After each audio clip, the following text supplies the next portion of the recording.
இன்று வைகாசி விசாகம் ஞானத்தின் வடிவமான முருகப்பெருமான் அவதரித்த இந்த புனிதமான சனிக்கிழமை மே 30ஆம் தேதி பக்தர்களின் துன்பம் போக்கும் அந்த வேலவனின் அருளால் உங்கள் இல்லத்தில் மகிழ்ச்சியும் அமைதியும் என்றென்றும் நிலைத்திருக்கட்டும். அனைவருக்கும் இனிய வைகாசி விசாக நல்வாழ்த்துகள்.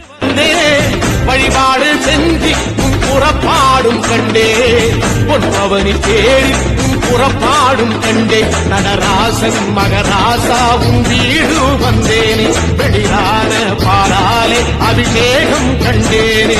இன்று வைகாசி விசாகம் ஞானத்தின் வடிவமான முருகப்பெருமான் அவதரித்த இந்த புனிதமான சனிக்கிழமை மே 30ஆம் தேதி பக்தர்களின் துன்பம் போக்கும் அந்த வேலவனின் அருளால் உங்கள் இல்லத்தில் மகிழ்ச்சியும் அமைதியும் என்றென்றும் நிலைத்திருக்கட்டும்.